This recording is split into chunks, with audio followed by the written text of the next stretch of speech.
Any doubt और question from the previous class? अब मैं ये भी भूल गया प्रीवियस क्लास में तुम्हें क्या पढ़ाया था, क्योंकि आई थिंक लास्ट 2 टाइम से सेक्शन की क्लास हो जा रही है। तुम लोग का मॉड्यूल 3 खत्म हो गया था ना, we have finish module 3 right?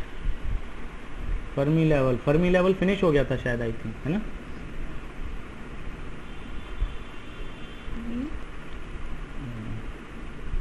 नहीं, डेफिनेटली यस, फर्मी लेवल मैंने पूरा फिनिश कर दिया था, और एक ऑनलाइन क्लास और एक ऑफलाइन ली है दोनों। तो ऑफलाइन वाली में भी पूरा कर दिया था और ऑनलाइन वाली में भी। अभी रिकॉर्डिंग चेक कर रहा था मैं। अच्छा, कौन कौन है जो बोल रहा है ख़त्म नहीं किया था फर्मी लेवल?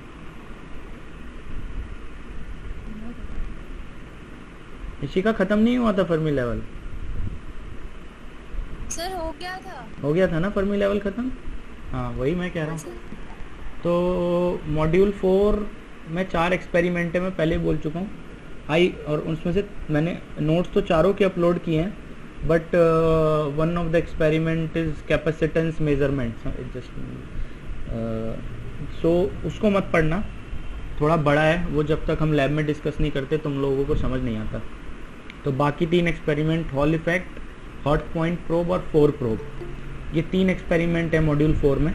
तो ये तीनों पढ़ना, उसमें पूरा मैंने डिटेल में लिखा हुआ है। थोड़ा पढ़ोगे तो शायद समझ आ जाएगा, नहीं समझ आए तो मेरे से पूछ लेना, पर इन तीनों एक्सपेरिमेंट में से एक फाइनल में आएगा, ठीक है? और ये थ्योरी वाले एक्सपेरिमेंट, मतलब ये जो एक्सपेरिमेंट है तुम्हारे थ्योरी पेपर का पार्ट है, this is not a part of your experimental lab, ये क्लियर कर दूँ मैं, ठीक है? एंड सेकेंड थिंग, तुम लोगों का फाइनल लैब जो होना था वो 20 की जगह अभी 5 के बाद होगा, 5 मई के बाद होगा, और जो भी डेट होगी वो मैं बता दूंगा। एंड फाइल्स सबमिट करने के लिए I will create Google link, I will forward to all of you in a group. सो उस लिंक में अपनी सबकी फाइल, मतलब अपने नाम, एनरोलमेंट नंबर डाल के अपनी फ़ाइल की स्कैन कॉपी अपलोड करना, एक चीज़। दूसरी चीज़, जब फाइल अपलोड करोगे तो ऐसे मत करना हर पेज अलग अलग अपलोड करो, यार मुझे दिक्कत होती है खोलने में। तुम पेपर में भी ऐसे ही करते हो, एक क्वेश्चन को 8-8 इमेज में करके। अगर एक क्वेश्चन 8 पेज में हुआ है तो वो 8 पेज की एक PDF बनाई करो, जस्ट टेक अ स्नैप। अगर पता नहीं कौन सा स्कैन तुम यूज़ करते हो, एडोब स्कैनर यूज़ करोगे तो वो 8 पेज को एक साथ बना देगा, तो फिर उसको अपलोड करो। क्योंकि मेरे को एक तो ऑलरेडी इतने सारे बच्चे हो दोनों सेक्शन में, 170 के आसपास, तो सबके अगर इतने सारे PDF में खोलता हूँ तो मैं पागल हो जाता हूँ पूरे दिन। तो एक क्वेश्चन का एक, इसी तरह जब फाइल अपलोड करोगे तो मैं एक ऑप्शन दूंगा उसमें फाइल अपलोड का, उस ऑप्शन में सारी फाइल, मतलब पूरी फाइल की स्कैन कॉपी उस पर होनी चाहिए, ठीक है? और आई थिंक 2 या 3 बच्चे मेरे को ऑफलाइन दे गए थे, तो वो जस्ट उसमें अपना नाम और एनरोलमेंट नंबर डाल के लिख देना, फाइल हैज़ गिवन फिजिकली, इस तरह से तो मेरे को याद रहेगा। तो today we will start laser. Laser में भी there are many topics, I think 5-6, so I will cover 3 main topics, जिससे तुम्हें ये भी आइडिया लग जाएगा what is laser, what is the working of laser, और उसकी थोड़ी एप्लीकेशन भी पता चल जाएगी, ताकि कल को कोई पूछे तो तुम आइडिया रहे। जो भी ज़्यादा टफ पोर्शन है लेज़र का वो मैं नहीं कराऊंगा, क्योंकि ना पे हम पे इतनी क्लासेज हैं, और ये थ्योरेटिकल पोर्शन है पूरा, तो ऑनलाइन थ्योरेटिकल चीज़ें समझाना बहुत डिफिकल्ट होता है, न्यूमेरिकल्स फिर भी हो जाते हैं। It was like a reading of a book.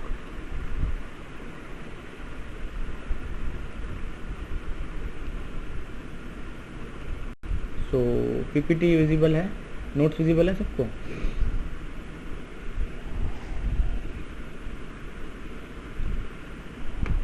अरे हाँ ना तो बोलो। सो गए क्या सारे? नो सर, अभी तो विजिबल नहीं सर। No sir. नोट्स नहीं दिख रहा है? अरे मैंने तो प्रेजेंट किया है, किसी को भी नहीं दिख रहा है? सर विजिबल नहीं है सर, जस्ट अभी दिख रहा है सर, अभी दिख रहा है, दिख रहा है ना? अभी दिख रहा है सर। Yes sir. ठीक है, okay, great. Yes sir, visible है sir. So can anyone tell me what is laser, और anyone have studied before about ledgers?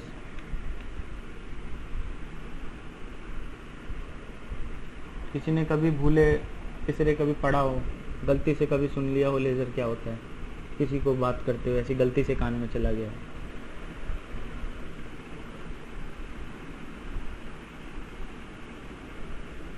नहीं पता?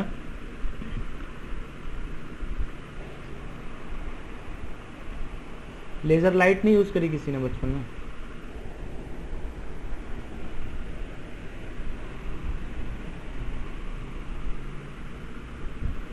Okay, leave it. So the full form of laser is, इससे पहले full form पढ़ी है कि नहीं मुझे नहीं पता, आई डोंट थिंक. मुझे भी लेजर की फुल फॉर्म काफ़ी बाद में जाके पता चली थी. So this is the full form of laser: light amplification by stimulated emission of radiation. And here light means light can be anything from microwave to X-rays. This is the light. Basically light means we have to hit something which provide it. PPT is visible, sir. फिर visible नहीं है. रुको. Sorry. No, sir. Just a minute. पता नहीं, I think Yes, sir, your PPT is not visible. कुछ दिक्कत आ रही है अभी.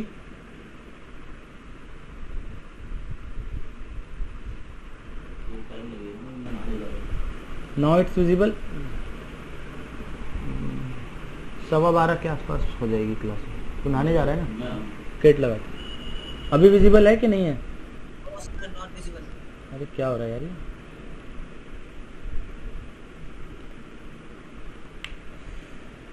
मैंने तो यार प्रेजेंट कर दिया. Yes, sir. Now it is visible. सबको विजिबल है? Sir visible. ओके, पता नहीं, I think there is some, कल से गूगल में कुछ दिक्कत आ भी रही है, गूगल फॉर्म में भी और इसमें. Yes sir. Yes, sir, it visible. हाँ ठीक है, अभी विजिबल है ना? Okay. So the full form of laser is light amplification Yes, by, it's visible. Okay, full form of laser is light amplification by stimulated emission of radiation. ठीक है, here light means it can be anything from microwave to x-ray. ये लिखने का सिर्फ एक ही motive है, that you should understand that light doesn't mean any particular range. The light basically means is something which is providing energy, which is exciting atoms from ground state to excited state, or either absorbing them back from excited state to ground state. That's it.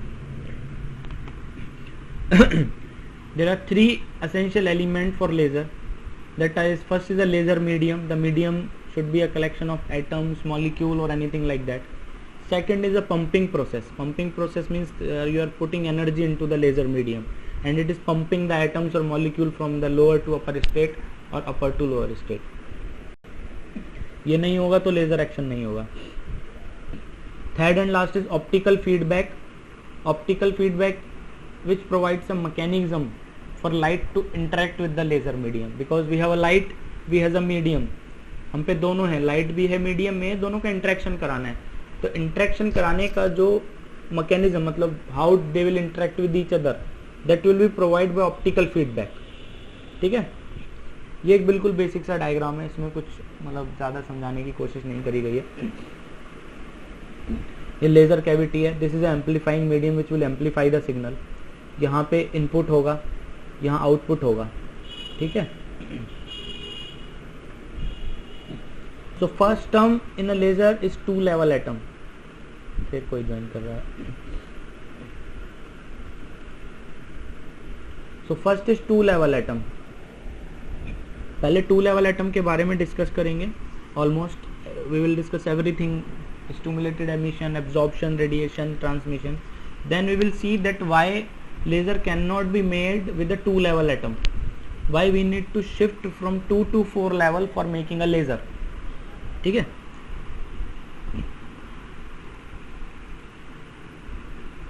So this is a ground state 0, excited state 1. This red one is electron which is in the ground state. So first is the absorption process. It means promoting an electron from the ground to excited state, and emission means drops the electron back to the ground state. And ये promote होगा कैसे? How we can promote an electron from ground to excited state? कोई बता सकता है?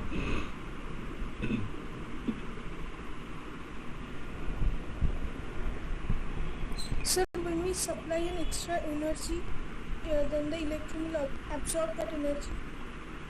Yeah, right. How to supply energy? एकदम ठीक है, energy supply करेंगे. What are the different ways of supplying energy or giving energy? Energy के साथ सप्लाइंग की जगह गिविंग यूज किया करो ना, it will be good. Can anyone tell me? एकदम ठीक है आंसर दीपा का, that we have to give energy. और कोई बताएगा थे how to give energy, what are the different forms of giving energy? अभी आई थिंक चर्चा भी करी मैंने एक स्लाइड पहले।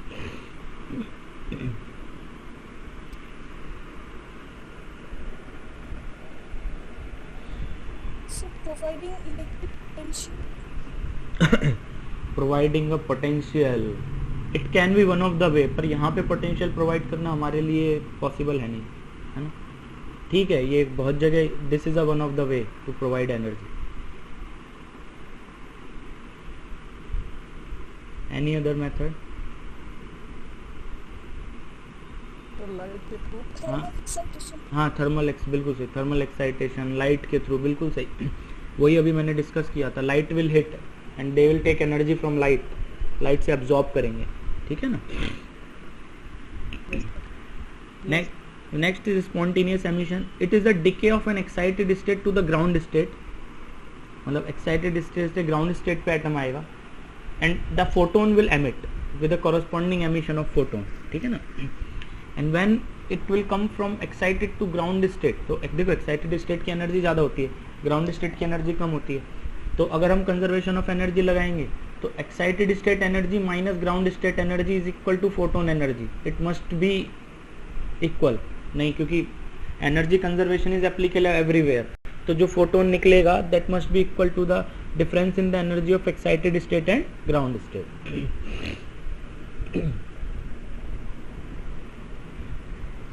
Now there are three things which can occur.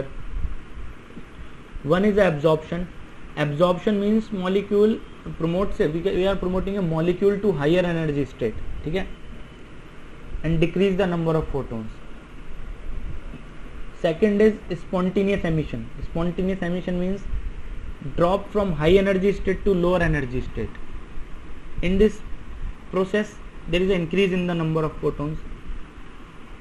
The one thing to remember about this spontaneous emission is this is the only process that does not require a photon in initial state. बाकी absorption हो चाहे stimulated emission हो, हमको initial energy देना पड़ेगा, पर spontaneous emission अपने आप होता है. There is no requirement of initial photon or energy or anything like that. Next is stimulated emission. So in the stimulated emission, molecule drop from higher energy state to lower energy state, and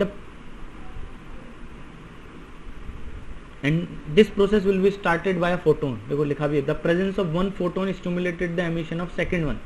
एक photon दूसरे का start करेगा. तो this spontaneous one is the only process जिसमें हमें external photon नहीं चाहिए होता, ठीक है?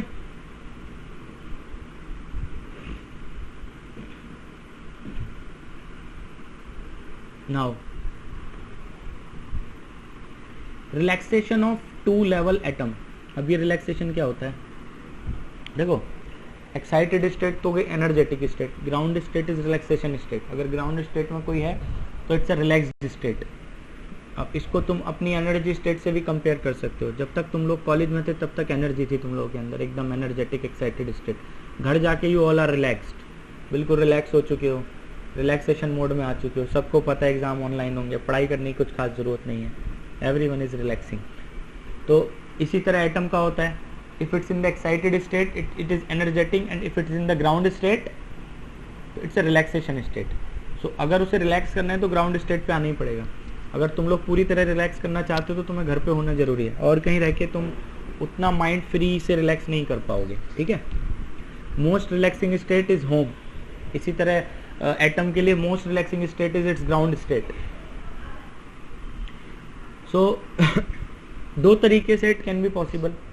First is spontaneous emission and that is a rate is proportional to gamma radiation, जिस देखो गामा रेड।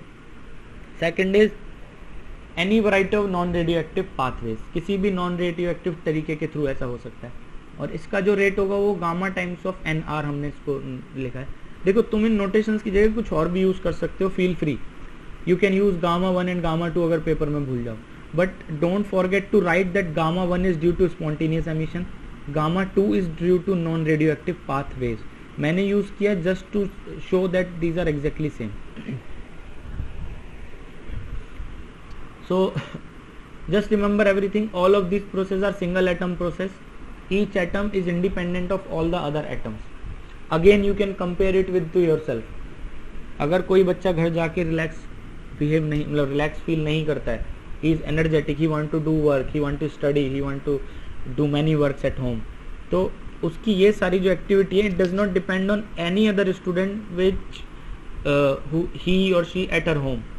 उसका अगर कोई और दोस्त अपने घर पे है तो उसकी ये सारी एक्टिविटी उससे इफेक्ट नहीं करेंगी, ये उसकी पर्सनल चॉइस है कि वो कुछ अपने घर पे और करना चाहता है रिलैक्स के सिवा। ठीक है,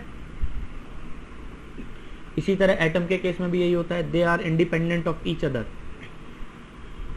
सो now the evolution of the excited state population only depend on the atom in the excited state. तो एक्साइटेड स्टेट की पॉपुलेशन पे सिर्फ ये डिपेंड करेगा कि उसमें कितने एटम्स हैं और वो कैसे इवॉल्व कर रहे हैं, और ये ऑब्वियस है। तो अगर रेट देखें dNE/dt तो किस पे डिपेंड करेगा? देखो दो प्रोसेस हैं, दोनों पे डिपेंड करेगा। First is minus gamma radiation times of Ne, this is the atom in the excited state, minus gamma Nr times of Ne, क्योंकि दो प्रोसेस हैं और दोनों डायरेक्टली डिपेंड करेंगे एक्साइटेड स्टेट के एटम्स पे। तो ये देखो दो आ गई, दो टर्म्स आ गई, दोनों की वजह से एक है। ये क्लियर है सबको?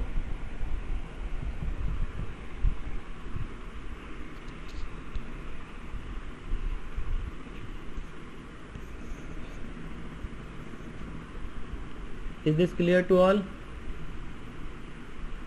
कैसे किया सर इसको? हाँ कैसे किया, देखो अब देखो, फर्स्ट है spontaneous emission, this is gamma radiation, है ना। और अभी मैंने बोला जो इनका इवोल्यूशन होगा एक्साइटेड स्टेट से ग्राउंड स्टेट में कितने आइटम आएंगे कितने नहीं आएंगे, किस पे डिपेंड करेगा? कितनी पॉपुलेशन एक्साइटेड स्टेट में है उसी पे तो डिपेंड करेगा ना। अगर तुम्हारे घर में 10 लोग हैं तो कितने मैक्सिमम बाहर जा सकते हैं? 10 ही तो जा सकते हैं, 11वां कहाँ से आएगा? 11वां तो है ही नहीं,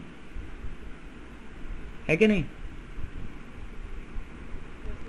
तो how many atoms can come from excited to ground state? It depend on the number of atom in the excited state and it will be directly proportional. So एक तो इसकी वजह से हो गया spontaneous emission, ये हो गया gamma radiation times of Ne, एक हो गया इसकी वजह से हो गया gamma Nr times of Ne, and since atoms are coming from excited to ground state तो यहाँ पे माइनस आएगा, रेट डिक्रीज हो रहा है ना।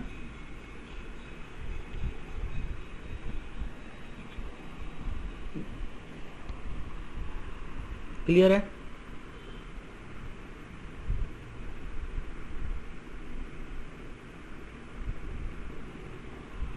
क्लियर है? सर इसको जो लिखे सर गामा 10 टाइम्स, गामा 10 नहीं है, वो 10 है मतलब लिखने में 10 है। Basically if you take common from this Ne, ये इन दोनों का सम हो जाएगा। Gamma 10 basically shows us that the process is happening from state 1 to state 0, relaxation state है ना। सो दिस इज, हाँ बोलो बोलो। ग्राउंड से नहीं, एक्साइटेड से ग्राउंड हो रहा है ना, रिलैक्स कर रहे हैं तो एक्साइटेड से ग्राउंड पे ही तो जाएंगे। So this basically show us that this is happening from 1 to 0, excited to ground state. ये एक्सप्रेशन हो गया। अब एक कलेक्शन ऑफ 2 लेवल एटम्स इसमें stimulated transition is a collective process which involve many 2 level atoms, मतलब बहुत सारे 2 level atom होंगे। Second is stimulated absorption. In this, light induces a transition from 0 to 1 state. याद रखना, stimulated absorption, light से transition होगा and this will be from 0 to 1 state, and in stimulated emission there is a transition from 1 to 0 state.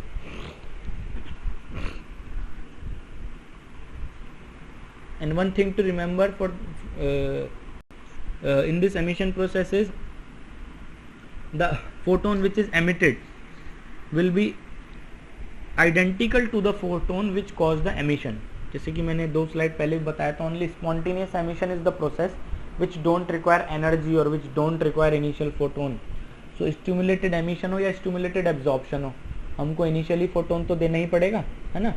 तो अब इसमें photon निकलता भी है एमिशन में, तो जो फोटोन निकलेगा वो आइडेंटिकल होगा जिस फोटोन ने हिट किया उसके जैसे, ठीक है। तो overall stimulated transition it depend on the number of photons around, how many photons are there, it depend on that.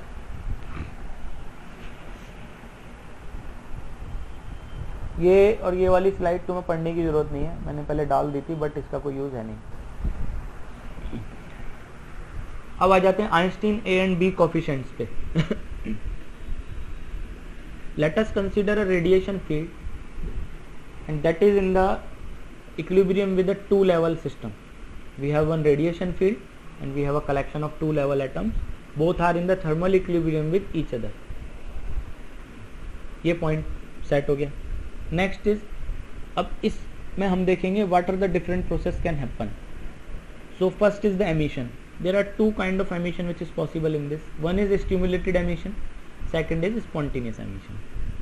So the probability of stimulated emission is proportional to the number of atoms in the upper state. देखो क्योंकि emission हो रहा है तो upper से lower होगा, तो it is depending on the population of the upper state N2 and also on the number of photons. ये तो है stimulated emission. Second is spontaneous emission. It is proportional only to N2 or the number of atom in the upper state. It does not depend on the photon density.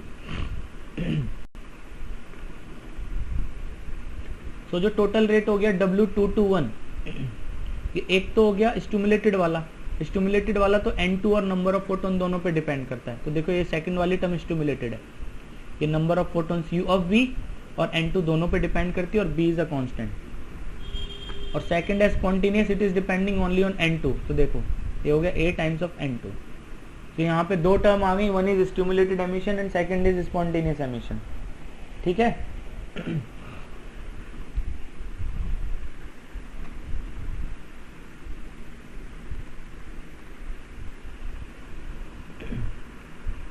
Clear है भाई?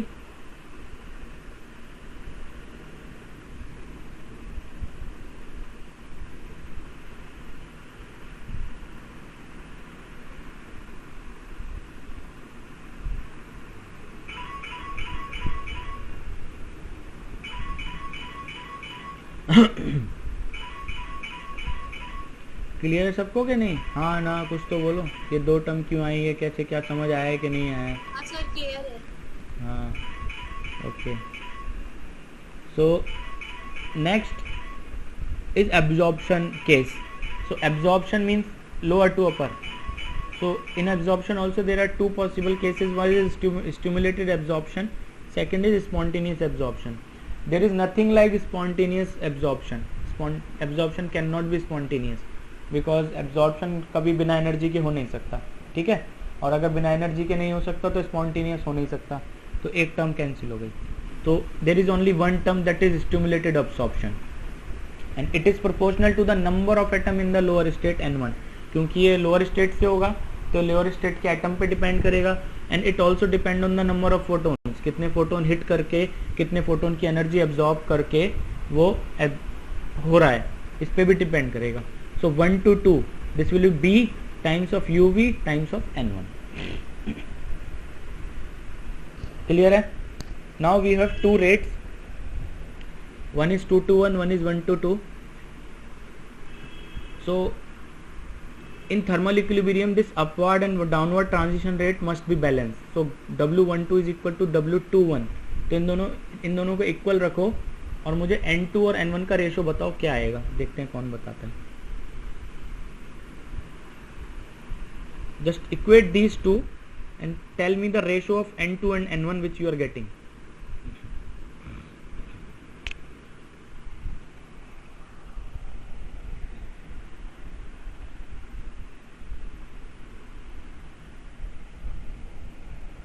कीजिएगा, क्या बोल रहे हैं?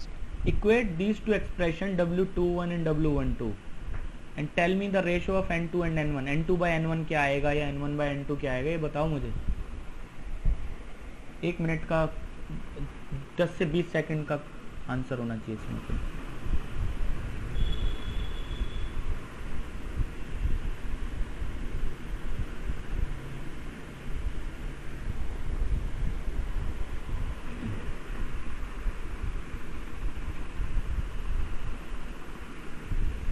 किसी का नहीं आया। सर Yes, sir, N2 निकालो। अपॉन N1 इक्वल टू हो जाएगा B times of mu V हाँ प्लस A हाँ upon B U times of V। बिल्कुल सही, एकदम ठीक है। और किसी का आया?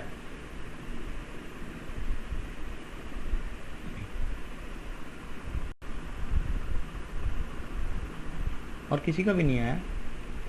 इसमें था ही क्या? वही तो मैथ्स भी नहीं थी इसमें तो। ये तो 8-9 का बच्चा भी कर सकता है। इन दोनों को इक्वल रखोगे तो इसमें से n2 कॉमन आ जाएगा, इसमें से n1।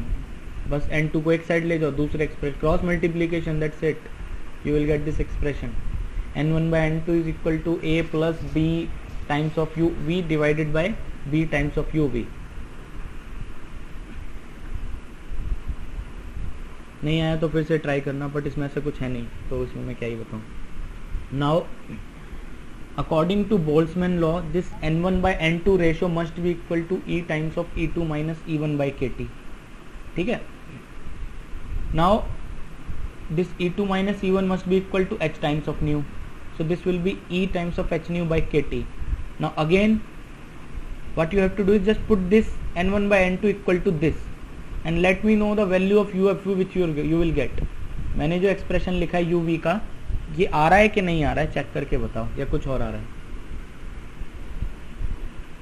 और एक चीज मैं क्लियर कर देता हूँ, जैसे ये एक्सप्रेशन यहाँ से यहाँ मैंने डायरेक्ट लिखा है, तो पेपर में तुम डायरेक्ट लिखोगे तो मैं नंबर नहीं दूंगा, तुम्हें बीच के स्टेप करने पड़ेंगे। इसीलिए मैं तुमसे कह रहा हूँ अभी करके देख लो, नहीं आएगा तो पूछ लेना, क्योंकि ऑनलाइन एग्जाम है, तुम इससे इस पर डायरेक्ट छाप ही दोगे नोट्स में से, पर वो उसका नंबर मैं दूंगा नहीं। अगर तुम बीच के जो 2 स्टेप हैं वो करके नहीं दिखाओगे तो मैं नंबर नहीं दूंगा।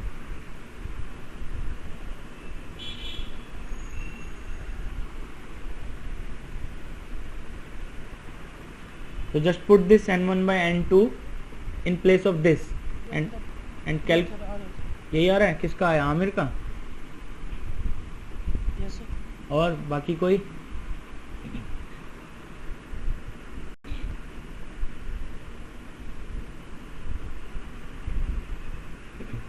और किसी का भी नहीं आया? आया नहीं है या कर नहीं रहे हो, ये तो बताओ।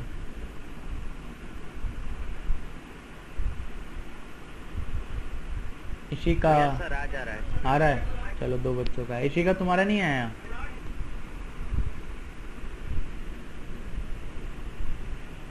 है नहीं। अनुष्का? ये भी नहीं है। जायसवाल, विशाल जायसवाल?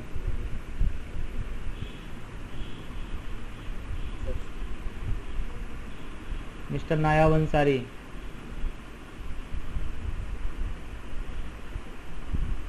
Yes, sir। आ रहा है कि नहीं आ रहा है? ट्राई कर देते, नहीं हो रहा है। नहीं हो रहा है। सैंतिना कुंदू, तुम्हारा भी नहीं आया बेटा?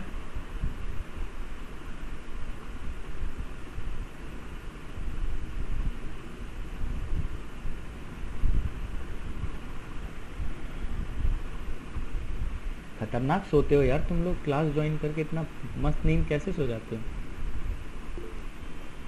रिस्पॉन्स ही नहीं आता है।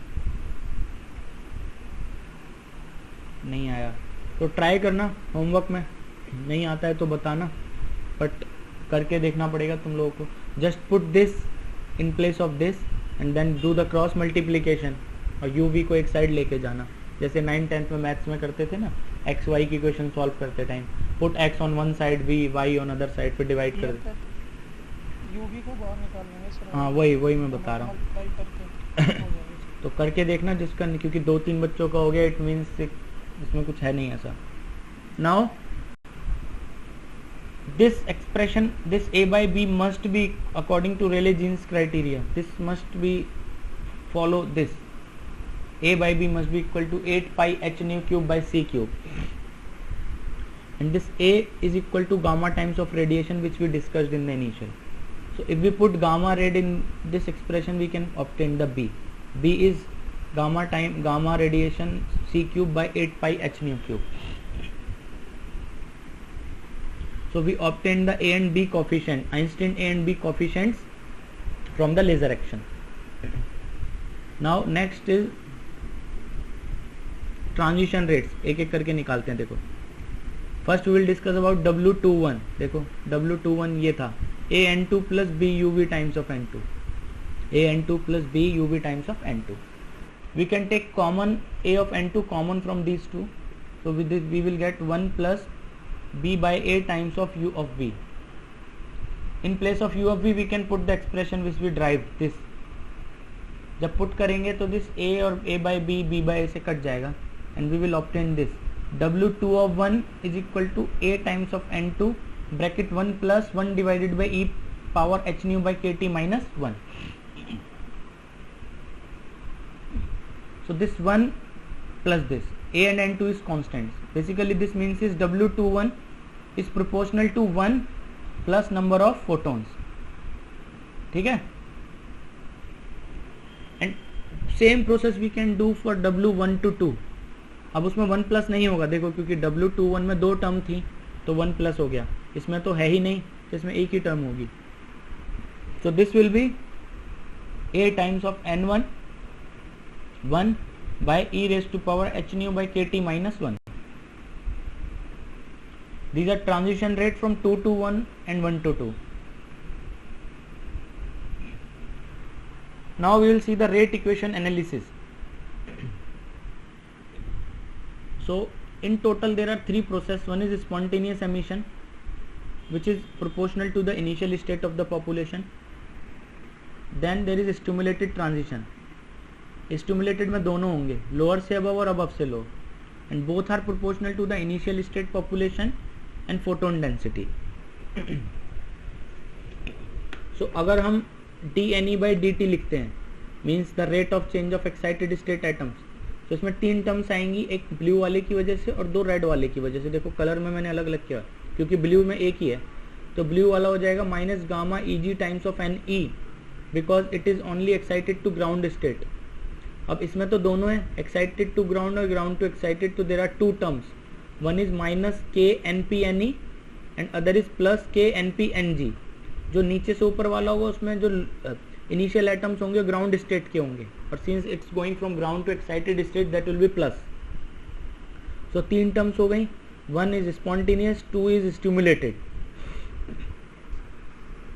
अब इस स्टिमुलेटेड वाले में से के एन पी कॉमन निकाल सकते हैं, that will be N G minus N E.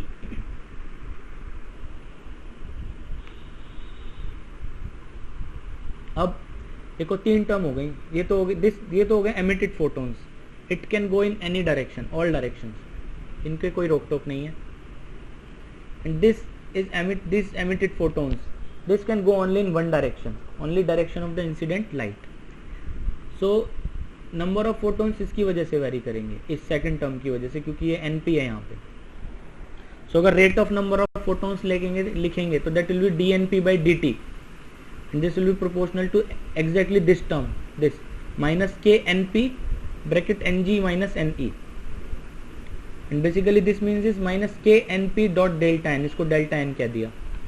So if Ne is greater than Ng, अगर यहाँ Ne Ng से बड़ा होता है तो पूरी टर्म पॉजिटिव हो जाएगी, पॉजिटिव हो जाएगी. It means number of photons grow exponentially, exponentially बढ़ते चले जा रहे हैं. And this is what we need in the laser. This is the main and important point of laser, that number of atom in the excited state should be greater than number of atom in the ground state, and we call this process as the population inversion. क्योंकि excited state में atom ground state से ज़्यादा हो गए तो इस process को population inversion का नाम दिया जाता है, और ये बहुत ज़रूरी है लेज़र के लिए. ठीक है, population inversion नहीं होगा तो लेज़र एक्शन नहीं होगा. Now in the same 2 level atom we can see that in thermal equilibrium number of excited state atom is less than number of ground state atom, तो population inversion impossible है equilibrium में. Second steady state situation, steady state में इसको 0 के equal रखोगे, फिर तुम देखोगे कि जो एक्साइटेड स्टेट के एटम है ग्राउंड स्टेट से कम आ रहे हैं. Again population inversion is impossible in steady state. So population inversion is impossible in thermal equilibrium and population inversion is impossible in steady state. It means we cannot get a population inversion in 2 level state. So यहाँ पे laser action नहीं हो सकता. The next question is how to make a laser. कैसे बनाएंगे laser को. So the answer for this is in case of for making a laser we move from 2 level system to 4 level system. देखो 4 level हो गई, 0 1 2 3. अब इस case में population inversion possible होता है और इस पे लेज़र एक्शन काम करता है. अब कैसे 2 से 4 पे आने पे पॉपुलेशन इन्वर्जन हो जाता है, that we will discuss in the next class. And 2 more things we will discuss. One is the ruby laser and application of ruby laser and helium neon laser and applications. That's it. These 3 topic from the laser will come in your final exam. तो आज हमने पढ़ा what is 2 level laser system, what is spontaneous emission, transition, radiation, absorption, and then we check all the expression for absorption and emission, and then we see that why there cannot be a population inversion in case of 2 level system. That's why we have to shift from 2 level to 4 level for getting a population inversion. ठीक है.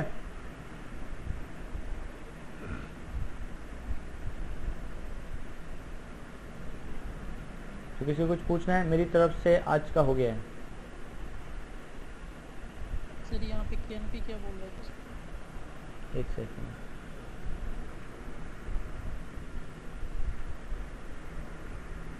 के N P, के तो constant है, NP number of photons होगा. Einstein coefficient sir.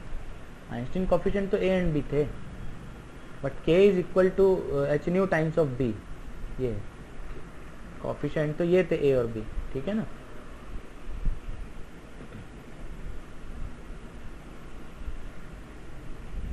ठीक है.